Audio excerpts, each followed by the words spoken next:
Greetings, fellow Empyreans. I am Ashtarothi, the voice of New Eden, and it is May 10th, YC126, and this is the Eve Universe Show! All right, but welcome, guys, welcome. The big news of the day, let me pull it up. We've been talking the last couple of days. I just recently came out with a video about how they need to buff the loot in the sites, and today we get patch notes. So the question is this good enough? And this is going to be a big question that I want to answer today. Let's get started. So today's patch notes, today being, as I said, May 10th, YC126, or 2024, we get increase the chance of abyssal battlefield sites dropping filaments, blueprints, and materials for the same tier. Increase the chance to discover Edencom expedition debris in Tier 4 abyssal filaments. And increase the baseline value of Tier 2 and 3 abyssal battlefield relic sites by decreasing the variance of certain loot drops. They kinda buffed the event sites. Now, the Tier 4 combat sites are the big one. Like that, there's only a Tier 4 combat. So that is where you would expect, like, the bow tie, for example. And it turns out that it was so bad, it's not even guaranteed to have an Edencom rec in the site. That seems terrible to me. Like, why wouldn't there... Can you imagine putting together a Tier 4 abyssal filament and then them not even be an Edencom debris inside? I find that a bit bizarre. But, yeah, we're going to look at the actual rewards and how they've, what they now look like now that we have actual numbers to look at. But what they're saying is that they have increased the chances of the Edencom expedition debris in Tier 4, which, of course, the Edencom expedition debris, that's where the skins are.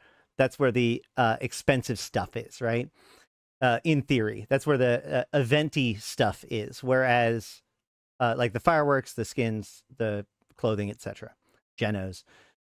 Whereas on the Rex are like normal salvage, red loot, and the stuff to build the filaments, okay? Now, one thing that is critical to pay attention to here is that we don't need a perfect system. Like, we don't need necessarily as big of a thing as a bow tie.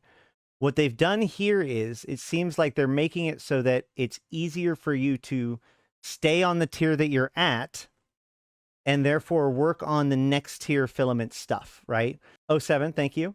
So as of right now, like, you could get into Tier 1 and then still have to go back out to normal sites and keep doing stuff there because the Tier 1 stuff won't drop enough Tier 1 stuff to be able to keep doing Tier 1 stuff. Same with Tier 2.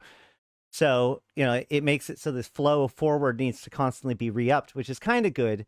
But, like, if you're needing to run Tier 2s and Tier 3s in order to get the stuff for Tier 3s and Tier 4s, which makes it easier to build the keys. So in the same way, where I would have expected a site to be worth like 100 million, 150 million, if the site is only worth 60 million, but the key is worth 20 million, now we're still kind of talking, right? Like, if I can run that in like less than 10 minutes, I'm making 40 million ISK plus jackpots in 10 minutes. That is something I can grind on, right? That is something that people can, like, oh yeah, let's just run T4 filaments as a way of making money. I still don't know if it's necessarily going to be enough or whatever, but I think that that's kind of where they're going for. So if the filaments become more, like, if the filaments are cheap enough to get, then the reward on the inside does not need to be as high for it to still be profitable, right? And I think that that's the angle that they're going for here. The 2 and 3 abyssal battlefield relic sites are decreasing variance in certain loot drops, which I find really weird because the Tier 3 abyssal battlefield site, I feel, was the one site that had a pretty decent balance of reward, because I got like 50 to 60 million out of, and if you think about it, for a relic site that I can just do in Dodixie, 60 million ISK is pretty good. So we'll have to see whether or not we like the results of relic sites in Tier 2 and Tier 3. I know a lot of people have been suggesting that they're really happy with the results, both in the amount of material to build stuff that we've been getting, and just in general, people seem a little bit happier about the results that they're getting in the sites this morning, but we'll have to keep an eye on it tentatively. I still feel it was a pretty big jump that needs to happen to get it fully fixed, but we'll see. And then fixed an issue with shackling shacks were appearing to attack twice per 5 seconds instead of once as intended. So this is interesting because apparently this basically suggests that the Leshak was either appearing to or actually was hitting twice as often as it should potentially, right? But here's the weird thing about that, okay? And I don't know if this is... We saw a behavior out of the... even the other Doctor Who stuff was fun, even if worthless is quite... Well, that's the thing. A lot of that stuff was collector's items in a way that like people actually wanted, like especially the outfits. But yeah, that's true. There was like doodads for you to collect, even if you weren't going to collect the big outfits. There was like a ton of little doodads for you to collect along the way too, which was pretty cool. Although I guess that's the equivalent of skins, but no, because they had the skins for that too.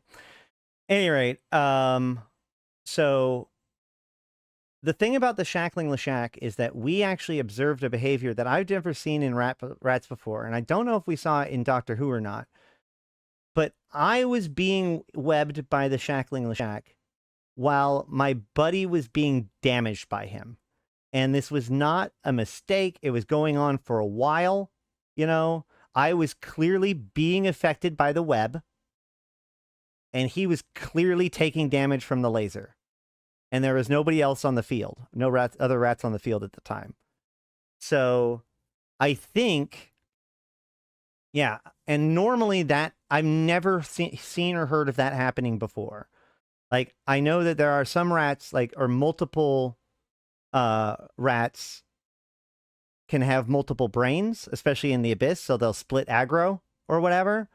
But the idea of a single rat putting E-War on one target and damage on another, I don't believe I've ever heard of that in EVE AI. Now, I would have to... I don't remember... yeah, well, yeah, it's like a grappler, not a web. It's closer to a grappler than a web. But that's still my point. But I don't know if in the Doctor Who event this behavior happened. I know that in the Abyss... even especially these pockets, like one of the things that's cool about the Abyss is that they've got load balancing, so they can have the AI be a bit more robust. They don't accidentally risk overloading the node with AI behavior as much. So it could very well be that the battleship in the Abyssal pocket has this capability. I don't know if any other ship ever has. I would have to look into that. But I think that in the process of making Leshak doing that, maybe that's what's causing it to appear to attack twice every 5 seconds. Because it actually technically has 2 targets. That's what I'm suspecting is happening, or what caused this bug. That's why I brought it up. But that's just me out on nothing. So yeah, fairly small patch today, but it does make it so that this event might be a little bit more worth doing. We'll have to check on that. And then it also shows that, you know, to those people who are like, oh, they're not going to buff it. They are continuing to adjust it. So maybe they will continue to adjust it throughout the month if this is not sufficient. Let's keep letting our voice be heard.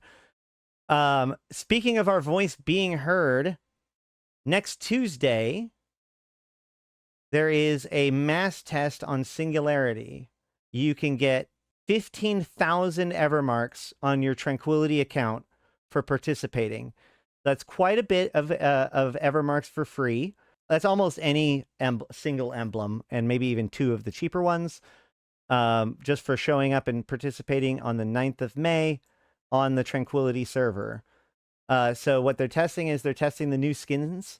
I think that, honestly, if I could make a guess, what they're doing is, like, they have a new...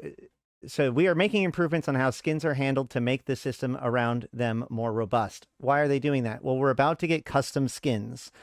And those custom skins probably required additional improvements to the rendering engine to figure out how to apply those skins in space on the fly, right? With that, you know, each skin as it is right now, authored by CCP, gets checked and double checked at every LOD or, you know, whatever. And they still make mistakes. But like the idea that a system has to be robust enough to work with all of the custom skins that players are going to be able to make, like that's that will require some improvements. So I suspect that that is mostly what they're testing, but that system will still need to render all skins, including CCP skins. So they want us to go on there and experiment with it. So they're going to use our existent skins as a way of kind of testing the system. Now, the way to get into it, there is instructions here. You can basically just go to the top right of your launcher and switch it from Tranquility to Singularity. You may need to go into your menu to turn on Singularity as an option. There are rules. You cannot just do killing wherever you want. There is a very specific place to be for the test. Singularity is not a place to like mess around per se. You can do basic testing and stuff if you want to test the fits or something like that, but it is not an open PvP area in the same way. You can do a /move_me command while you're there to move to various systems, including most of the trade hubs, or I think all of the trade hubs, and the systems like they are going to use for the mass tests. It's also potentially a good opportunity to go check out Thera. But I do recommend people be there. I will do my best to be there, record it, and see what I have to say about it. But yeah, that's next week. Also, production on the EVE 20th Anniversary Collector's Edition is ending, and therefore it will begin shipping in July 2024. Still longer than I would have liked, but at least we got an update. That's it, I think, for just news today. Thank you guys, and thanks to Bad Boy Smooth and Sheesh and Tranquilla and all you dudes and all of you for watching the show and sharing this with other people in order to raise literacy of EVE Online. That's what we're here for. I've been Ashrothi, the voice of New Eden, and until next time, I'll see you in space.